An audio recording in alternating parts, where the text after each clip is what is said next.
Hello everyone. आज की जो वीडियो है उसमें हम डिस्कस करेंगे क्लास 9 साइंस का चैप्टर 1 जिसका नाम है मैटर इन आवर सराउंडिंग। और इससे जो नेक्स्ट वीडियो होगी उसमें हम इससे रिलेटेड मल्टीपल चॉइस क्वेश्चंस जो होंगे उनको डिस्कस करेंगे, जिसका जो लिंक है वो आपको डिस्क्रिप्शन बॉक्स में मिल जाएगा। तो चैप्टर का नाम है मैटर। मैटर क्या है?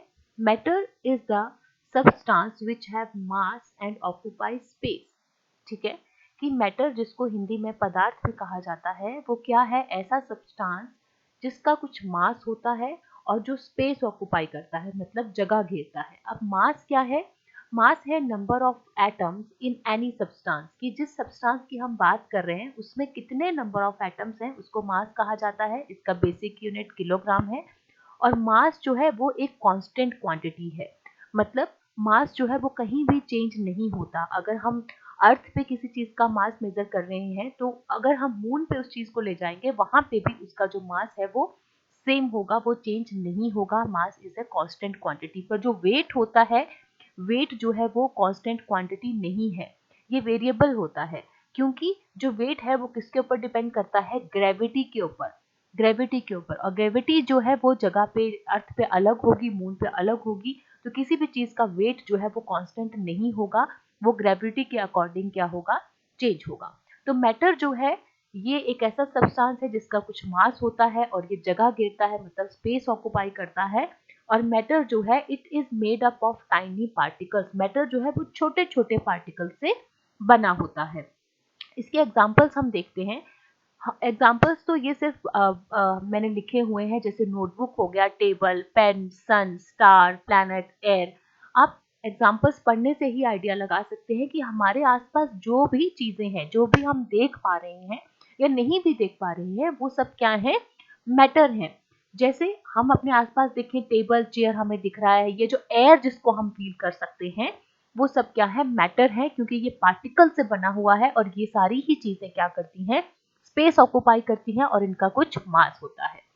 तो पार्टिकल्स जो जिनकी हम बात कर रहे हैं कि मैटर जो है पार्टिकल से बना होता है, उन पार्टिकल्स की क्या क्या कैरेक्टरिस्टिक्स होती हैं, मतलब क्या क्या विशेषताएं होती हैं।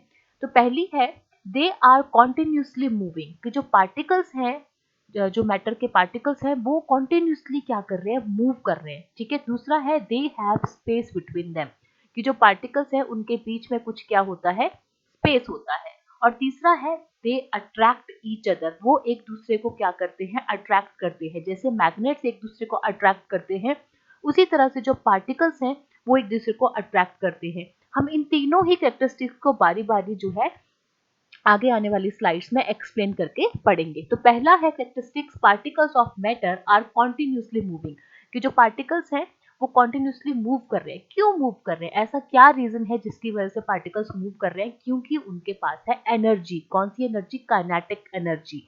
Particles possesses kinetic energy. Particles के पास क्या है? एनर्जी है, जिसकी वजह से जो मूव कर रहे हैं। इवन हमें भी कुछ एनर्जी चाहिए होती है मूवमेंट के लिए। अगर हम खाना नहीं खाएंगे तो हमें एनर्जी नहीं मिलेगी और जिससे हम क्या है? कोई काम नहीं कर सकते। उसी तरह से पार्टिकल्स के पास एनर्जी है जिसकी वजह से वो मूव कर पा रहे हैं, जिसको काइनेटिक एनर्जी कहते हैं। और ये जो काइनेटिक एनर्जी है ये कैसे बढ़ती है? टेम्परेचर की वजह से। As the temperature rises particles move faster because kinetic energy increases with increase in temperature। जैसे जैसे हम टेम्परेचर को बढ़ाएंगे वैसे वैसे क्या होगा? इनकी जो काइनेटिक एनर्जी है वो भी बढ़ेगी और इसके बढ़ने से क्या होगा? जो मूवमेंट है पार्टिकल्स के बीच में वो भी क्या करेगी? इंक्रीज करेगी। तो ये आपस में रिलेटेड है। टेम्परेचर को बढ़ाओ तो एनर्जी बढ़ेगी तो उनकी मूवमेंट जो है वो इंक्रीज होगी। इसका हम एक एग्जांपल देखते हैं कि हम जब किसी गिलास में पानी लेंगे, ठीक है, पानी जो है वो स्टिल होना चाहिए। स्टिल मतलब हमें उसको हिलाना नहीं है, हमने उसको टेबल पर रख दिया। अब हम इंक उसमें थोड़ी सी ड्रॉपर से इंक डालेंगे, हम उसको स्टिर नहीं करेंगे। थोड़ी देर के बाद देखेंगे कि जो इंक है वो इवनली उसमें डिस्ट्रीब्यूट हो जाएगी, उसमें बिल्कुल अच्छे से मिक्स हो जाएगी। ऐसा क्यों हुआ? क्योंकि जो पार्टिकल्स थे किसके? इंक के। और जो पार्टिकल्स थे किसके? वाटर के। वो आपस में क्या कर रहे हैं? मूव कर रहे हैं और उसकी वजह से वो क्या हुआ? अपने आप उसमें मिक्सिंग हो गई, अपने आप वो सेटल हो गए। ठीक है। और ये जो मूवमेंट होती है that is minimum in solids. Solids में सबसे कम होती है, मोर इन लिक्विड्स। मतलब सॉलिड्स के कंपैरेटिवली जो लिक्विड्स हैं उनमें थोड़ी सी ज्यादा होती है और जो गैसेस हैं उनमें मैक्सिमम होती है। क्यों ऐसा होता है इसको भी हम आगे जो है वो एक्सप्लेन करेंगे, ठीक है। पार्टिकल्स ऑफ, दूसरी कैरेक्टरिस्टिक्स हम देखते हैं, particles of matter having space between them. जो पार्टिकल्स होते हैं मैटर के, उनके बीच में कुछ स्पेस होता है, उनके बीच में कुछ स्पेस होता है, ठीक है। The space between the particle, और ये जो स्पेस है वो सॉलिड्स में मिनिमम होता है, लिक्विड्स में थोड़ा ज्यादा होता है, और गैसेस में क्या होता है, मैक्सिमम होता है। इसको एक एग्जांपल से हम देखते हैं। एक गिलास पानी लेंगे और उसमें हम क्या करेंगे, एक चम्मच शुगर ऐड करेंगे और उसको स्टिर करेंगे, तो हम थोड़ी देर के बाद देखेंगे कि जो शुगर है वो उसमें पानी में अच्छे से डिसॉल्व हो जाएगी, वो हमें दिखना बंद हो जाएगी। पर ध्यान से अगर हम देखेंगे, अगर पानी का लेवल यहाँ तक है, हमने उसमें 2 चम्मच शुगर डाला, तो जो पानी का लेवल है उसके बाद इतना ही रहेगा, वो बढ़ेगा नहीं। तो हम ये सोच सकते हैं कि हमने जब उसमें शुगर ऐड किया तो वो वाले पार्टिकल्स कहाँ गए। तो जो पानी के पार्टिकल्स थे, ये मान लीजिए पानी के पार्टिकल्स है, और उसमें जब हमने शुगर ऐड किया तो वो वाले पार्टिकल्स जो है वो इस स्पेस के बीच में एडजस्ट हो गए। इसका मतलब पार्टिकल्स के बीच में स्पेस था, तभी तो दूसरे सब्सटेंस के पार्टिकल्स जो हैं वो उसमें एडजस्ट हो गए। इसका मतलब कि पार्टिकल्स के बीच में क्या होता है, स्पेस होता है। अब ये स्पेस जो है वो सॉलिड्स में मिनिमम है। क्यों? क्योंकि मान लीजिए सॉलिड्स की हम बात करें, एक हम टेबल, अगर एक बॉक्स हम ले लेते हैं या हम टेबल ले लेते हैं, ठीक है, ठीक है, उसमें हम जो है कोई चीज ऐड करनी है तो नहीं ऐड कर सकते, क्योंकि सॉलिड के जो पार्टिकल्स हैं वो पहले से ही इतने टाइटली क्लोज्ड हैं, पहले से ही उनके बीच का स्पेस इतना कम है कि कोई चीज हम उसमें ऐड नहीं कर सकते। क्यों नहीं कर सकते, ये भी हम आगे अच्छे से पढ़ेंगे, क्योंकि उनके बीच में फोर्स ऑफ अट्रैक्शन बहुत ज्यादा होती है, ये आगे जाके हम अच्छे से एक्सप्लेन करेंगे। और लिक्विड जो है, उनके जो पार्टिकल्स होते हैं उनके बीच में स्पेस ज्यादा होता है एज कंपेरेटिवली सॉलिड, इसीलिए जो है इसमें हम किसी चीज को अच्छे से मिक्स कर पाते हैं। तीसरा है मैक्सिमम इन गैसेस। गैसेस जो हैं उनके जो पार्टिकल्स हैं उनके बीच का स्पेस बहुत ज्यादा होता है, ज्यादा होता है, इसीलिए बड़ी सारी गैसेस जो है उसमें क्या हो जाती है, मिक्स हो जाती है। इसका एग्जांपल अगर हम देखेंगे, एयर का हम एग्जांपल लेते हैं, ठीक है। Air is the mixture of many gases. Nitrogen होती है, ऑक्सीजन है, नाइट्रोजन है 78%, ऑक्सीजन है 21%, इसमें कार्बन डाइऑक्साइड है, ठीक है, कार्बन डाइऑक्साइड है, हीलियम है, ठीक है, और डस्ट पार्टिकल्स है। तो इतना सारी चीजों का ये मिक्सचर है एयर, ठीक है। तो ये आपस में इतनी सारी चीजें मिक्स क्यों हुई, अलग अलग सब्सटेंसेस हैं ये सारे, क्योंकि जो पार्टिकल्स हैं गैसेस के, उनके बीच में इतना ज्यादा स्पेस है कि जो दूसरे सब्सटेंसेस के जो पार्टिकल्स हैं वो इजीली इसमें क्या हो गए, फिट हो गए। तो इसीलिए हम बोल सकते हैं कि पार्टिकल्स जो है मैटर के, उनके बीच में स्पेस होता है। अब आती है तीसरी कैरेक्टरिस्टिक्स, कि जो पार्टिकल्स हैं मैटर के वो एक दूसरे को अट्रैक्ट करते हैं, ठीक है।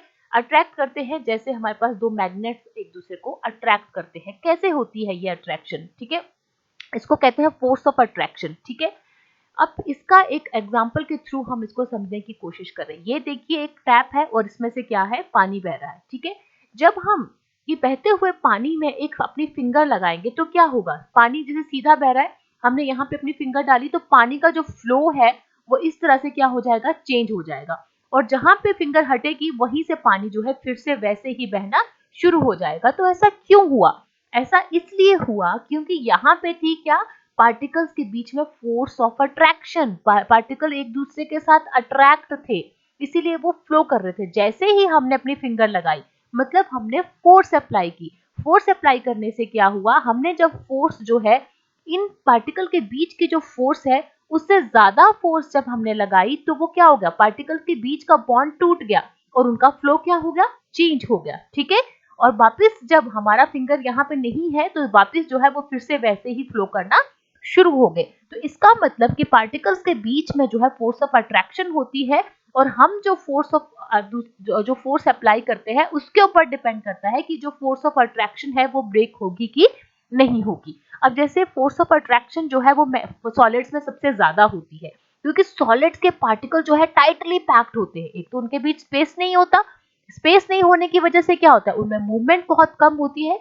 ये अगर हमें ये कंसेप्ट समझ आ गया तो हम ये इनकी सारी कैरेक्टरिस्टिक इजीली समझ सकते हैं कि जो सॉलिड्स हैं, जैसे एक टेबल का अगर हम एक एग्जांपल लेते हैं कि हमारे पास एक टेबल है, ठीक है, टेबल जो है उसको हमने, अब उसको अगर हमें जो है ब्रेक करना है, ये तोड़ना है, ठीक है, हमें क्या करना पड़ेगा, फोर्स लगानी पड़ेगी। कितनी फोर्स लगानी पड़ेगी कि जो टेबल के जो पार्टिकल्स हैं, जो छोटे छोटे छोटे छोटे पार्टिकल्स हैं, उनके बीच की जो फोर्स ऑफ अट्रैक्शन है उससे ज्यादा फोर्स जब हम लगाएंगे तब जाके हम टेबल को तोड़ पाएंगे, क्योंकि इस फोर्स को हमें ओवरकम करना है। ठीक है, तो जो सॉलिड्स हैं एक तो बहुत टाइटली पैक्ड होते हैं, इसलिए उनमें मूवमेंट बहुत कम होती है। ठीक है, और इनकी जो फोर्स ऑफ अट्रैक्शन है वो सबसे ज्यादा होती है। दूसरा है इंटरमीडिएट इन लिक्विड्स। लिक्विड्स के जो पार्टिकल है उनके बीच की जो फोर्स ऑफ अट्रैक्शन है वो इंटरमीडिएट मतलब सॉलिड्स के कंपैरेटिवली थोड़ी कम होती है। और तीसरा है नेग्लिजिबल इन गैसेस। गैसेस में जो है वो फोर्स ऑफ अट्रैक्शन बिल्कुल ना के बराबर होती है, इसीलिए तो गैसेस में और बहुत सारे गैसेस के पार्टिकल जो है वो इजीली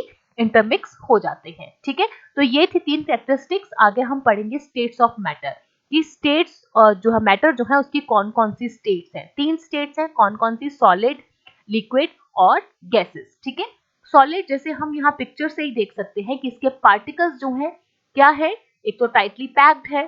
ठीक है, इनकी फोर्स ऑफ अट्रैक्शन बहुत ज्यादा है, इनकी मूवमेंट बहुत कम हो रही है क्योंकि इनके बीच का जो स्पेस है वो बहुत कम है। जब स्पेस ही बहुत कम होगा तो उनको मूवमेंट के लिए क्या होगा, जगह बहुत कम मिलेगी। दूसरा है लिक्विड। ठीक है, लिक्विड्स जो है उनके बीच जो स्पेस है वो थोड़ा ज्यादा होता है एज कंपेयर टू सॉलिड, पर कम होता है किससे, गैसेस से। ठीक है, मतलब इंटरमीडिएट होता है। और उनकी जो फोर्स ऑफ अट्रैक्शन सॉलिड से कम होती है पर गैसेस सॉलिड से थोड़ी ज्यादा होती है, सॉरी सॉलिड से कम होती है और गैसेस से थोड़ी सी ज्यादा होती है। मैं फोर्स ऑफ अट्रैक्शन की बात कर रही हूँ। ठीक है, और मूवमेंट जो है वो भी सॉलिड से थोड़ी ज्यादा होती है और गैसेस से कम होती है। तीसरा आ गया गैसेस स्टेट। गैसेस में क्या है, पार्टिकल्स आप देख सकते हो कितना ज्यादा स्पेस है, जितना ज्यादा स्पेस है उतनी इजीली वो क्या करेंगे, फ्रीली मूव कर पाएंगे। फ्रीली मूव कर पाएंगे तो उनके बीच बॉन्ड भी नहीं बनेगा, उनके बीच फोर्स ऑफ अट्रैक्शन जो है वो बहुत ज्यादा कम होगी, तो इंटरमिक्सिंग भी सबसे ज्यादा होगी। तो सॉलिड्स की हम बात कर रहे हैं, इनकी एक डेफिनेट शेप होती है। जो ऑब्वियसली जब पार्टिकल्स बिल्कुल टाइटली टाइटली पैक होंगी तो वो एक डेफिनेट शेप बनाएंगे। ठीक है, जैसे बुक है हमारे पास, बुक की एक डेफिनेट शेप होती है। ठीक है, नेक्स्ट है डेफिनेट बाउंड्रीज। उनकी एक डेफिनेट बाउंड्रीज होती है। हमने बुक की बात की, इसकी एक डेफिनेट बाउंड्रीज है। ठीक है, जिसको हम जो है अगर हम उसको चेंज करने की कोशिश करेंगे बाउंड्रीज को तो क्या होगा, या तो बुक जो है वो फट जाएगी। ठीक है, पर इजीली हम इसकी जो शेप है उसको चेंज नहीं कर सकते। ठीक है, अगर हम इसकी शेप को चेंज करने की कोशिश करेंगे तो टीयर आउट हो जाएगी। ठीक है, तो इसकी एक डेफिनेट बाउंड्री होती है।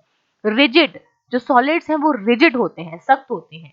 इनकम्प्रेसिबल, उनको कंप्रेस नहीं किया जा सकता, उनको दबाया नहीं जा सकता। And next is definite volume. इनकी एक डेफिनेट क्या होती है, वॉल्यूम होती है। नेक्स्ट है लिक्विड। लिक्विड की अगर हम बात करें, इनकी कोई डेफिनेट शेप नहीं होती। क्यों नहीं होती, कि अगर हम एक गिलास पानी लेते हैं, हम वाटर की बात करें, ठीक है, अगर मैं उसको गिलास में डालूंगी, मैंने लिया 100 ml वाटर, मैंने उसको गिलास में डाल दिया तो गिलास की शेप ले ली। उसी में 100 ml वाटर को जब एक बाउल में डालूंगी तो वो क्या होगा, एक बाउल की शेप ले लेगा।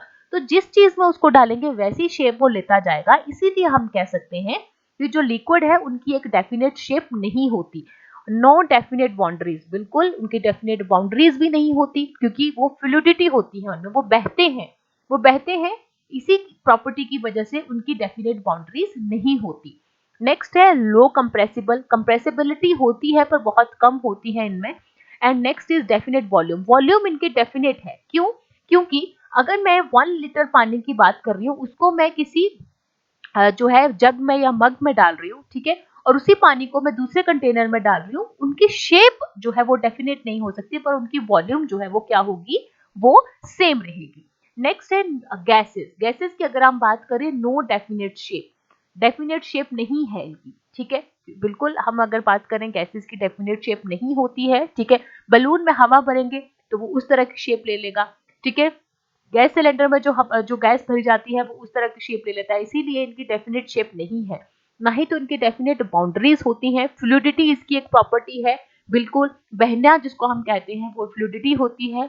हाईली कंप्रेसिबल होती हैं गैसेस जो है वो, उनको हाईली कंप्रेस किया जा सकता है। क्यों, क्योंकि इनके बीच का जो स्पेस है, पार्टिकल्स के बीच का स्पेस बहुत ज्यादा है। अगर हम इसको ऊपर प्रेशर अप्लाई करेंगे तो जो पार्टिकल्स हैं वो बिल्कुल पास पास आते जाएंगे, तो हम बोल सकते हैं कि इनको कंप्रेस किया जा सकता है। आगे है नो डेफिनेट वॉल्यूम। इनकी वॉल्यूम जो है वो भी डेफिनेट नहीं होती। नेक्स्ट है change of state of matter. हमने 3 स्टेट्स की बात की, सॉलिड, लिक्विड एंड गैस। तो क्या हम इनको चेंज कर सकते हैं? बिल्कुल चेंज कर सकते हैं, पर 2 कंडीशंस है उसके लिए। पहली है बाय चेंजिंग टेम्परेचर और दूसरी है बाय चेंजिंग प्रेशर। ठीक है, तो बारी बारी से हम इनको पढ़ेंगे कि जब हम टेम्परेचर को चेंज करेंगे तो ऐसी क्या क्या कंडीशंस होती हैं टेम्परेचर चेंज होने की वजह से, जिसकी वजह से जो स्टेट्स हैं वो अपने जो मैटर की जो स्टेट्स हैं वो चेंज होती हैं। और दूसरा है कि प्रेशर को चेंज करने से किस तरह से जो है जो स्टेट्स हैं वो solid to liquid, liquid to gas जो है वो चेंज होती हैं। ठीक है, तो पहला आता है बाय चेंजिंग टेम्परेचर। ठीक है, इसको समझते हैं कि पहले जो स्टेट्स हैं वो चेंज होती कैसे हैं। सॉलिड्स हैं, मान लीजिए सॉलिड आइस हम ले लेते हैं। ठीक है, तो ये हमारे पास कुछ आइस क्यूब्स हैं। जब हमने इसको हीट करना शुरू किया, मतलब हमने टेम्परेचर जो है वो उसको राइज किया। जब हम टेम्परेचर को बढ़ाएंगे तो क्या होगा, धीरे धीरे ये जो आइस है ये मेल्ट होना शुरू हो जाएगी। जब ये मेल्ट होना शुरू हो जाएगी तो ये किसका रूप ले लेगी, पानी का, मतलब वाटर का।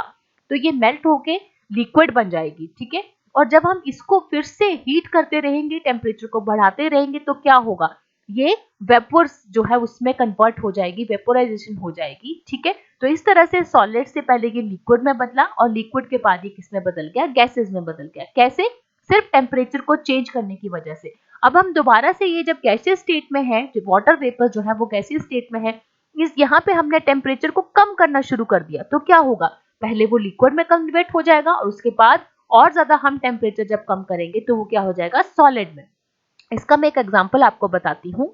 वाटर साइकिल आपने पढ़ा होगा, वाटर साइकिल एक बहुत अच्छा एग्जांपल है कि जब टेम्परेचर राइज होता है तो क्या होता है, जो ओशियन वाटर है वो बिल्कुल उसकी वेपोराइजेशन हो जाती है। वेपोराइजेशन मतलब वाटर वेपर जो है वो गैसेस फॉर्म में आ जाते हैं। ठीक है, पर जब ऊपर जाके टेम्परेचर कम होता है, ठीक है, तो वो जो वाटर वेपर्स हैं वो ठंडे हो जाते हैं, कंडेंस हो जाते हैं, जिसको कहते हैं कंडेंसेशन। ठीक है, कंडेंस हो जाते हैं, ठंडे हो जाते हैं, भारी हो जाते हैं, और फिर होती है प्रेसिपिटेशन। प्रेसिपिटेशन होती है पानी का किसी भी रूप में जमीन के ऊपर गिरना, उसको प्रेसिपिटेशन कहते हैं।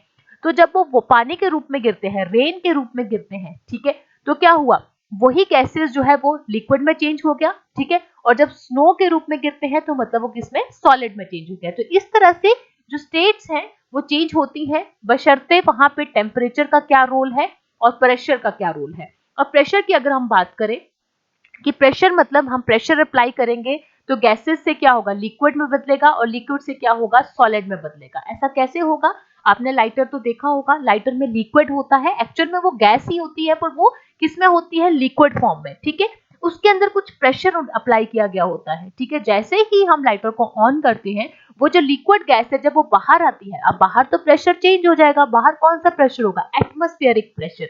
जो हमारा एटमॉस्फेयर का प्रेशर है वो है, अंदर जो प्रेशर है वो अलग प्रेशर है। जैसे ही वो लिक्विड गैस जो है लिक्विड फॉर्म में है, जैसे ही बाहर आएगी वो गैसियस फॉर्म में हो जाएगी। ठीक है, और वो जल जाएगी। ठीक है, तो इस तरह से जो है स्टेट्स जो है वो चेंज होती हैं, कैसे, प्रेशर की वजह से। इसको हम आगे जाके जो है आगे वाली स्लाइड्स में बहुत अच्छे से जो है इसको एलेबोरेट करके पढ़ेंगे। ठीक है, पहले हम पढ़ेंगे बाय चेंजिंग टेम्परेचर, कि जब हम टेम्परेचर को चेंज करते हैं तो क्या क्या होता है। ठीक है, बाय चेंजिंग टेम्परेचर के अंडर सबसे पहले आता है मेल्टिंग पॉइंट। मेल्टिंग पॉइंट क्या है, the temperature at which a solid melts to form liquid at atmospheric pressure is called melting point.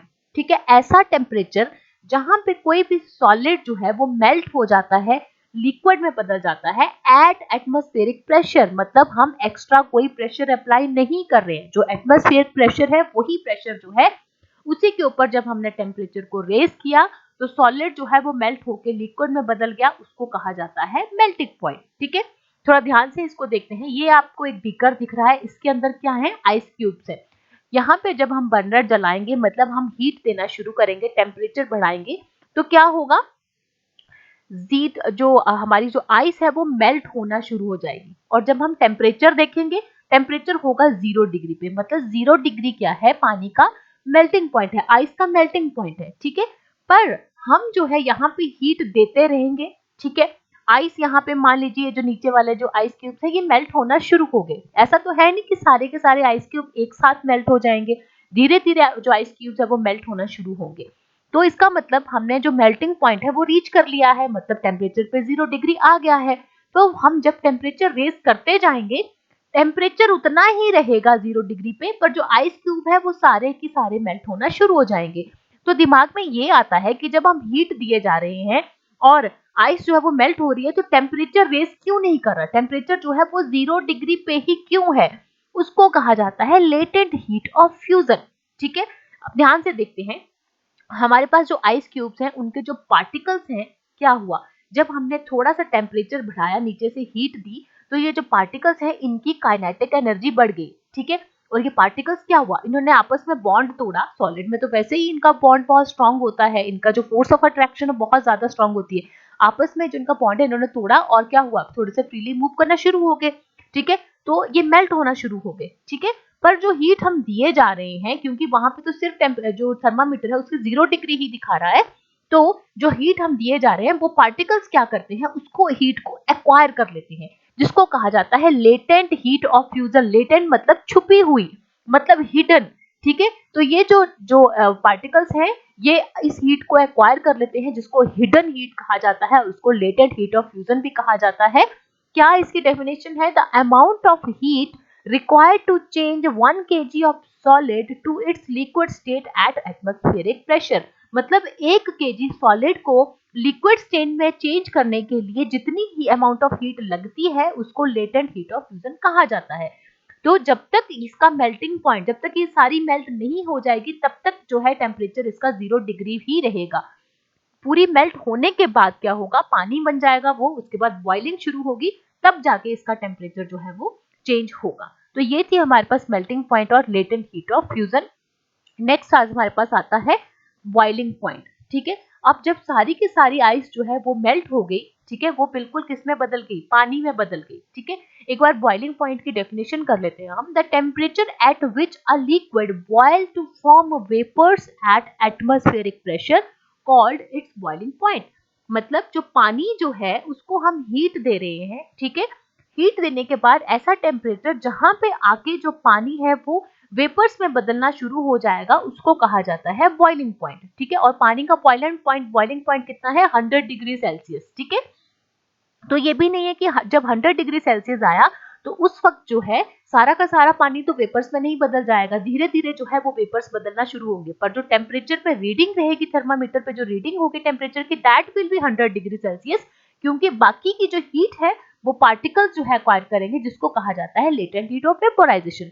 मतलब the amount of heat required to change 1 kg to its gaseous state is called latent heat of vaporisation. ठीक है, तो ये concept था melting point और boiling point का, कि melting point जहां पे आके वो मेल्ट होना शुरू हो जाता है एट एटमॉस्फेरिक प्रेशर, और बॉइलिंग पॉइंट जहां पे वो बॉइल होना जो है वो शुरू हो जाता है और वेपर्स में बदलना शुरू हो जाता है पानी, उसको बॉइलिंग पॉइंट कहा जाता है। ठीक है, तो दो कंसेप्ट थे, latent heat of fusion and latent heat of vaporisation. ठीक है, जिसको हिडन हीट भी जो है वो कहा जाता है। और तीसरा हमारे पास कंसेप्ट आता है सब्लिमेशन। सब्लिमेशन क्या होता है, सब्लिमेशन भी बहुत इंटरेस्टिंग सा एक कंसेप्ट है।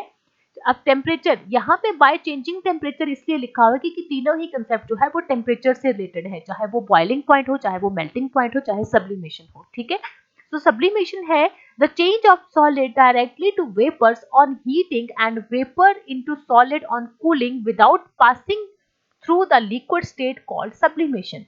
ठीक है, मतलब स्टेट चेंज हुई सॉलिड से सीधा गैसेस में और गैसेस से सीधा सॉलिड में, मतलब लिक्विड बीच में आई ही नहीं, लिक्विड बीच में आई ही नहीं, उसको कहा जाता है सब्लिमेशन। इसके एग्जांपल्स हम देखते हैं। ठीक है, अब हमने क्या किया, जो अमोनियम क्लोराइड है या जो नेफ्थलीन बॉल्स होती हैं, ठीक है, उनको अगर हम हीट करेंगे, ठीक है, सॉलिड फॉर्म में वो है, उनको जब हम हीट करेंगे तो वो वाटर वेपर में चेंज जो है वो सॉरी वो लिक्विड में चेंज नहीं होगा, वाटर में चेंज नहीं होगा, लिक्विड में सॉरी वाटर नहीं, लिक्विड स्टेट में चेंज नहीं होगा, डायरेक्टली क्या हो गया उसके वाटर वेपर मतलब गैसीय स्टेट में वो चेंज हो जाएगा। ठीक है, इसको कहा जाता है सब्लिमेशन। जैसे आपने देखा होगा नेफ्थलीन बॉल्स जो हम घरों में कपड़ों के अंदर रखते हैं इंसेक्ट से बचाने के लिए कपड़ों को, जब हम, आपने कभी ध्यान से देखना है आगे कि जब हम नेफ्थलीन को बॉल्स को रखते हैं कुछ टाइम के बाद वो बॉल्स जो है उनका साइज जो है वो छोटा हो जाता है और धीरे धीरे वो डिसअपियर हो जाती है। ठीक है, तो कैसे, वो लिक्विड में तो चेंज नहीं हुई, डायरेक्टली क्या हुआ, वो गैसीय स्टेट में चेंज हो गई, जिसको कहा जाता है सब्लिमेशन। ठीक है, और दूसरी फॉर्म है हमारे पास गैसेस से सीधा सॉलिड्स में, गैसेस से सीधा सॉलिड्स में कैसे है? आपने ड्राई कार्बन डाइऑक्साइड का नाम सुना होगा। सिलेंडर में जो है कार्बन डाइऑक्साइड को फिल करके रखा जाता है, उसके कुछ प्रेशर जो है उसके ऊपर अप्लाई किया गया होता है, उसको कंप्रेस करके जो है उसके अंदर रखा जाता है, ठीक है। जैसे ही उसको बाहर निकालते हैं, अंदर वो गैसियस फॉर्म में है, जैसे ही उसको बाहर निकालेंगे प्रेशर चेंज होगा तो वो किस में हो जाएगी? सॉलिड में कन्वर्ट हो जाएगी, जिसको ड्राई आइस भी कहा जाता है, ठीक है। तो ये जो स्टेट का चेंज होना है ये किसके ऊपर डिपेंड करता है? टेम्परेचर के ऊपर, ठीक है। और किसके ऊपर डिपेंड करता है? प्रेशर के ऊपर। तो हम पढ़ेंगे इफेक्ट ऑफ प्रेशर की प्रेशर का इसके ऊपर क्या इफेक्ट होता है। If we compress a gas in a cylinder, the distance between the particles of gas is reduced and finally gas is liquefied. ठीक है, क्या होता है? जो पार्टिकल्स हैं, गैस के जो पार्टिकल्स हैं, उनके बीच में स्पेस बहुत ज्यादा होता है। तो जब हम इसके ऊपर प्रेशर लगाते हैं, जब हमने क्या किया? प्रेशर अप्लाई किया, तो इनके बीच का जो स्पेस है वो क्या हो जाएगा? कम हो जाएगा। पार्टिकल्स पास पास हो जाएंगे और क्या हो जाएगी? जो गैस जो है वो क्या हो जाएगी? कंप्रेस हो जाएगी, ठीक है। इसीलिए जो हम कहते हैं कि जो गैसेस हैं वो क्या होती हैं? हाईली कंप्रेसिबल होती हैं। जैसे एलपीजी है, लिक्विड एलपीजी, यहाँ पे पी होना था, एलपीजी लिक्विड पेट्रोलियम गैस, जो हम घरों में कुकिंग गैस के नाम से जिसको हम यूज करते हैं।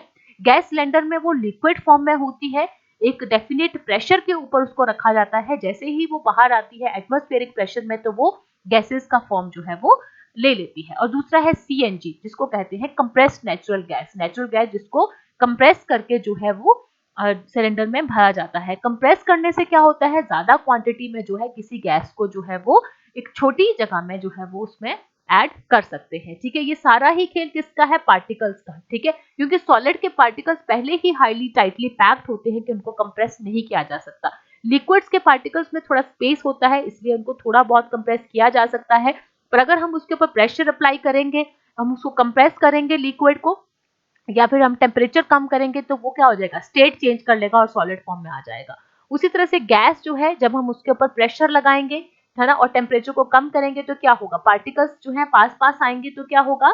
कंप्रेस हो जाएंगे और वो जो स्टेट जो है वो गैस की वो चेंज हो जाएगी, या तो लिक्विड में चेंज हो जाएगी या सीधे सॉलिड में चेंज हो जाएगी, ठीक है। नेक्स्ट है कंसेप्ट इवेपोरेशन। इवेपोरेशन क्या होता है? इवेपोरेशन मतलब it is a surface phenomenon in which liquid changes into vapor at any temperature below its boiling point. ठीक है, इसको सरफेस फिनोमिनन क्यों कहा जाता है? ठीक है, यहाँ पे क्या है? जो वाटर है, ठीक है, वो वाटर वेपर में चेंज हो रहे हैं, ठीक है। पर यहाँ पे जो है बॉइलिंग पॉइंट पे हमें पहुंचने की जरूरत नहीं है। हमने पढ़ा था कि जब पानी को जब हम हीट अप करते हैं, टेम्परेचर को बढ़ाते हैं, तो एक टाइम पे आके पानी जो है वो बॉयल करता है और वाटर वेपर में चेंज हो जाता है। पर इवेपोरेशन में ऐसा नहीं होता। अगर हम अपनी जो डेली की जो लाइफ है उसमें हम देखें, हमारे आसपास इतने सारे चेंजेस होते हैं जहां पे स्टेट ऑफ मैटर जो है वो लिक्विड से सीधा वेपर में चेंज हो जाती है बिना बॉइलिंग पॉइंट को रीच किए, ठीक है। कैसे? क्योंकि जो पार्टिकल्स हैं, मैटर के जो पार्टिकल्स हैं, आप ध्यान से सुनिएगा, जो मैटर के जो पार्टिकल्स हैं वो हमेशा मूव कर रहे हैं, वो कभी रेस्ट पे नहीं होते, ठीक है। तो at any given temperature of A gas, liquid और सॉलिड, जो पार्टिकल्स हैं वो मूव कर रहे हैं, ठीक है। उनके पास काइनेटिक एनर्जी है। तो क्या होता है? जो कुछ पार्टिकल्स ऐसे हैं जिनकी काइनेटिक एनर्जी बढ़ जाएगी, ऑब्वियसली उसका कुछ फर्क, और जो ये फिनोमिना कैसे होगा? जब टेम्परेचर इंक्रीज करेगा या प्रेशर जो है उसमें कुछ चेंज आएगा, ठीक है। और ये सारे नेचुरल फिनोमिना है, ठीक है। सन जो है वो हीट कर रहा है, सन के टेम्परेचर की वजह से या किसी और फिनोमिनन की वजह से जो पार्टिकल्स जो है, उन कुछ पार्टिकल्स की जो काइनेटिक एनर्जी बढ़ जाती है, तो क्या करते हैं? फोर्स ऑफ अट्रैक्शन को तोड़ते हैं और भाग जाते हैं, ठीक है। फोर्स ऑफ अट्रैक्शन को तोड़ते हैं और भाग जाते हैं, निकल जाते हैं वहां से, इसीलिए उसको क्या कहते हैं? वेपर में कन्वर्ट हो जाएंगे, इसीलिए उसको इवेपोरेशन कहते हैं, ठीक है।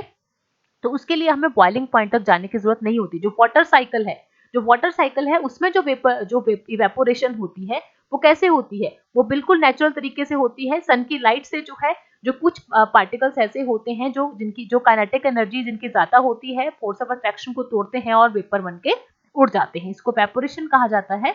और क्या क्या फैक्टर्स हैं जो अफेक्ट करते हैं इवेपोरेशन को? वो है एक्सपोज्ड सरफेस एरिया। जितना ज्यादा सरफेस एरिया एक्सपोज्ड होगा उतनी ज्यादा क्या होगी?